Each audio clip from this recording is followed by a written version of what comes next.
There's anger, and then there's narcissistic rage. Which one are you dealing with?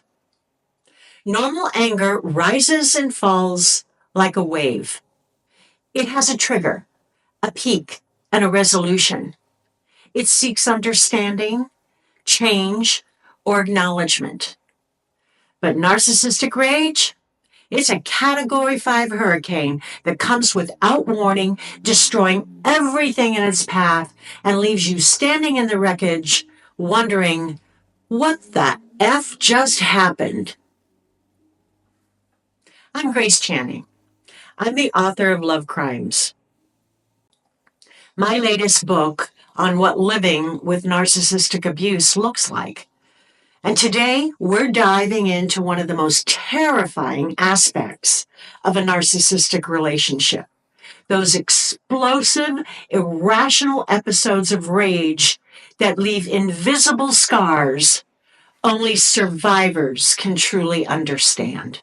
The way their voice transforms, either dropping to a menacing whisper or exploding into a roar that seems to shake the walls.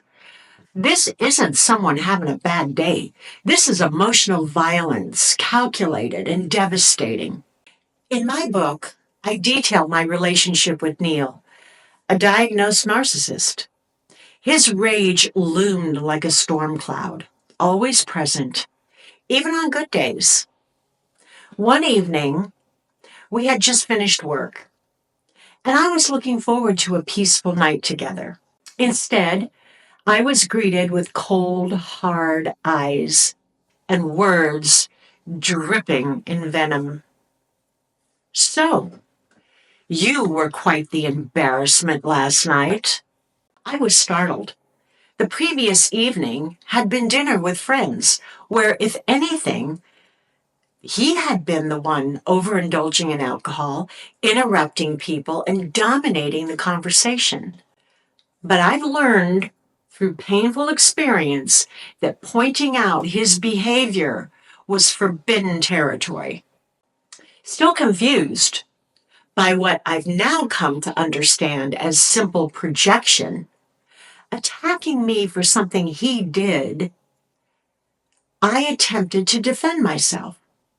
That's not what happened. You're making that up. His reaction was immediate. The soft, baiting voice escalated into a thunderous rage. When I asked him to lower his voice, he only got louder, as if determined to drown out any trace of truth or reason. What should have been a simple evening at home transformed into psychological warfare. My words twisted beyond recognition. As time went on, the rages became more frequent, and I would never have any idea of what might have triggered them.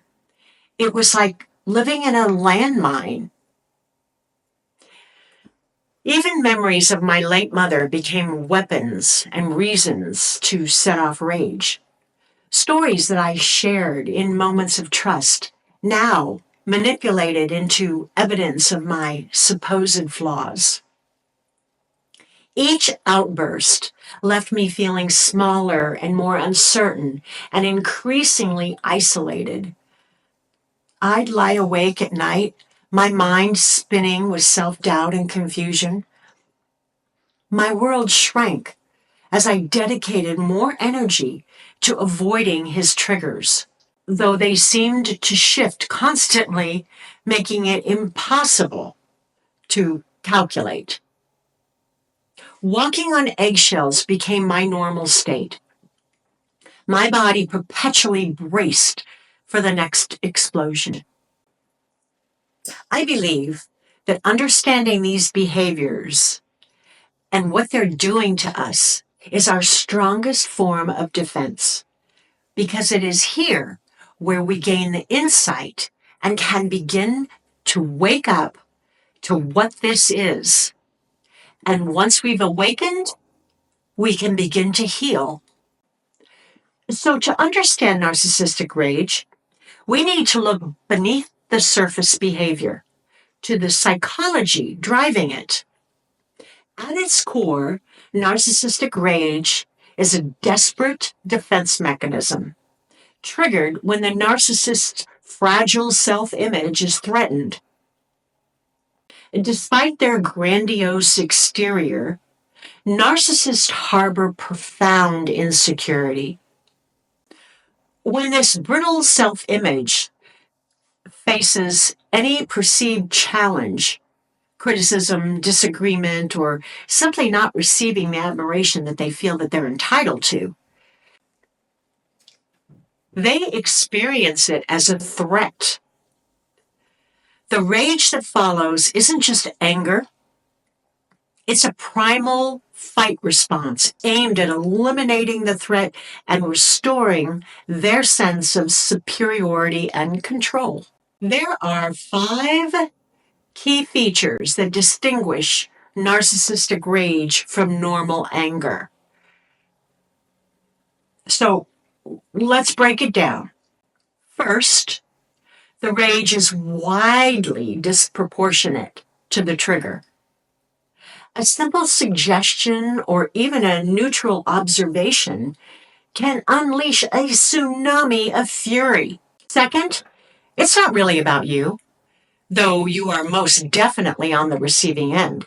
Narcissistic rage is about the internal dynamics of their fragile ego. You're simply the convenient target. Third, this rage lacks any trace of empathy.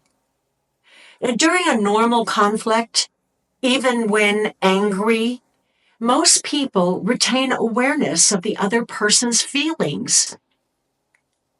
During narcissistic rage, this awareness completely vanishes. Fourth, the rage often comes with a physical transformation. Those eyes changing, becoming cold and dark and empty. Their facial expressions contorting into something that seems almost inhuman. And fifth, and perhaps most destabilizing, it typically is followed by complete denial that anything unusual occurred. While some people experience normal anger, might later acknowledge that they lost their temper, the narcissist will act as if nothing happened or even rewrite history to cast themselves as the victim. This creates a nightmarish reality when you're subject to emotional violence and then denied the right to even acknowledge what happened. Through my time with Neil, I began to notice patterns in his rage episodes. Patterns I've since learned are common across narcissistic relationships. Something that would pass without comment one day would spark an explosion the next. This unpredictability serves a purpose. It keeps you perpetually off balance and never knowing what might set off the next storm. The content of his rage revealed another pattern.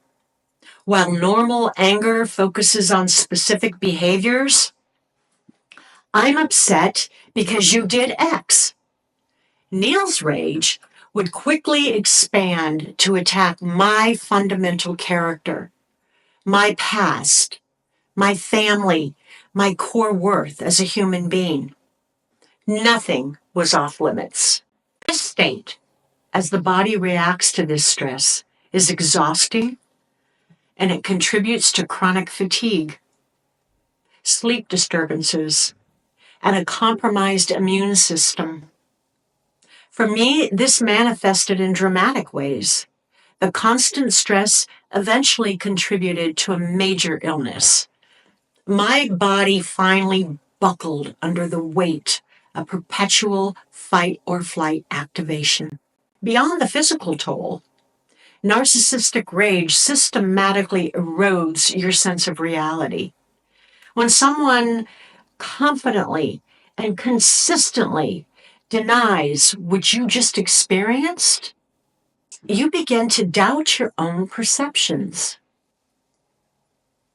This gaslighting effect leaves you questioning your sanity, your memory, and your judgment. And perhaps most insidiously, exposure to narcissistic rage rewrites your expectations of the relationship. You begin to view emotional abuse as normal, to accept unacceptable behavior, and to take responsibility for others' emotional regulation. For many survivors, including myself, this trauma manifests as symptoms similar to PTSD, flashbacks, intrusive thoughts, emotional numbing, and hypervigilance. Certain triggers, a particular tone of voice, a specific phrase, a physical gesture, can instantly transport you back to those moments of terror. If you're currently in a relationship with someone whose rage episodes match what I'm describing here, I want to be absolutely clear. This is not your fault. Their rage is not a reflection of your worth, your actions, your character. It's a manifestation of their disorder. While the only truly safe option is to leave, I understand that this isn't always immediately possible. If you're still in the relationship, here are some strategies that might help you weather these storms. First, master the gray rock method. This technique involves becoming as unreactive as possible during rage episodes. Like a gray rock on the ground, you provide no emotional response. Avoid defending yourself and reacting to them. This denies narcissists the emotional fuel that they're seeking. When I finally learned this technique, it was transformative. Instead of engaging with Neil's distorted accusations, I would simply acknowledge that I heard him without agreeing or defending. The rage would still come, but it would pass more quickly. Let me acknowledge something important here. Not defending yourself during these attacks feels almost impossible. Every fiber of your being screams to protect your truth, to correct their distortions, to make them understand. The instinct to defend yourself isn't just strong, it's primal. When someone is actively rewriting reality and painting you as the villain, staying silent feels like surrender. I remember how my heart would race, my thoughts scrambled to find the perfect explanation that would finally make Neil see reason. If I could just say the right words in the right way, I'd think to myself, he'll understand. That desperate hope kept me engaged in these futile battles for a very long time. What I eventually learned was painful but liberating. There is no right way to explain yourself during narcissistic rage because understanding is not their goal. Control is. Every attempt to defend yourself becomes new ammunition, fresh evidence of your guilt or your dysfunction in their distorted narrative. Second, maintain your grip on reality. Keep a private, secure journal of incidents to anchor you to the truth of what's happening. Document dates, triggers, what was said, and how you felt. This record becomes invaluable both in maintaining your sanity and for recognizing the patterns. Third, establish a concrete safety plan. Know where you can go if the rage escalates.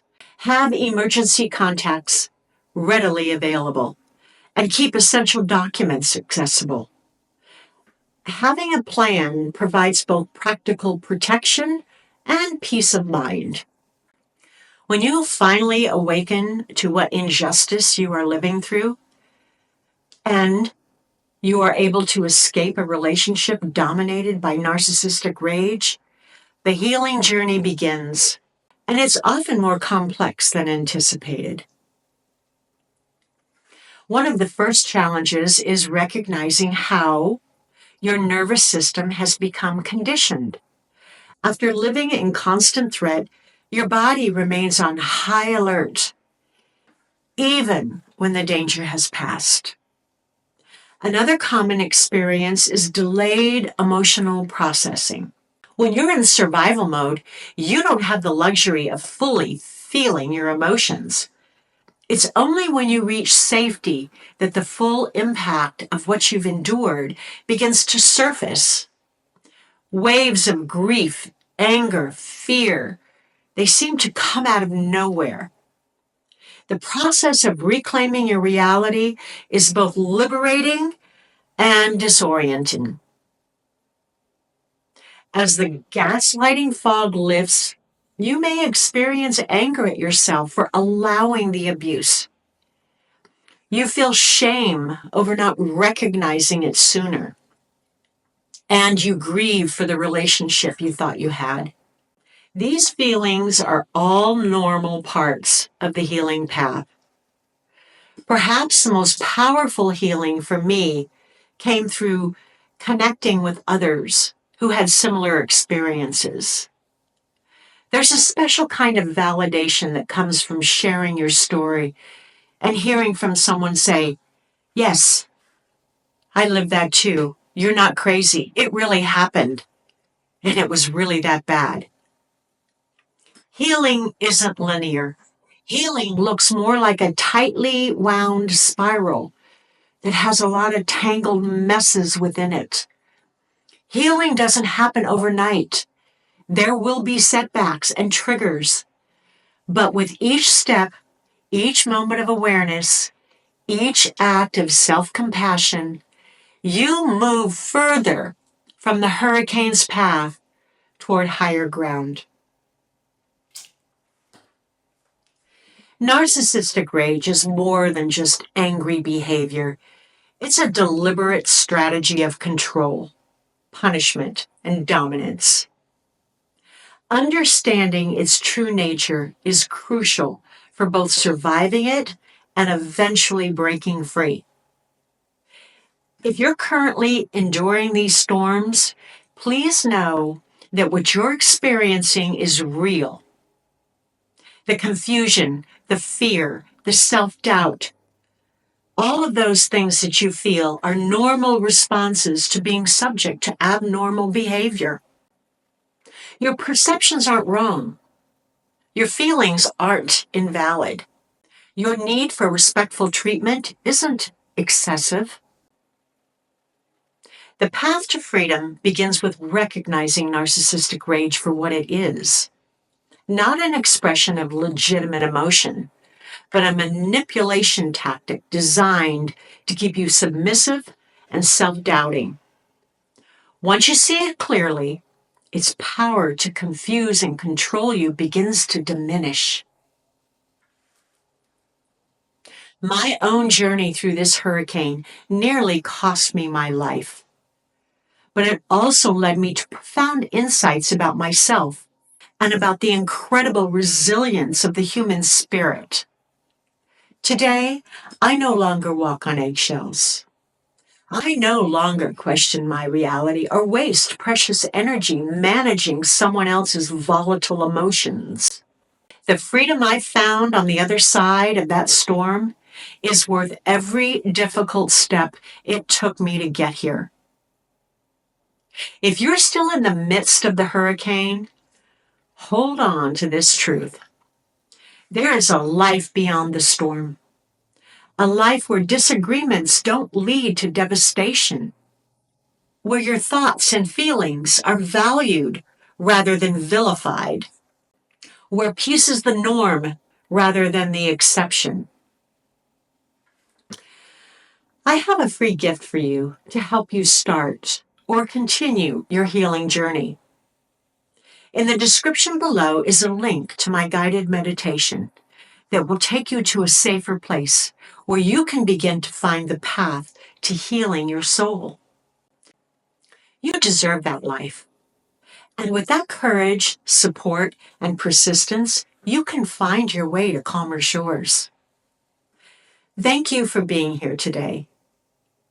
If this resonated with you, please share it with someone who might need to hear it. And subscribe. Come along on this path to understanding and healing from the rage and dysfunction, and finding a more peaceful and joyful life.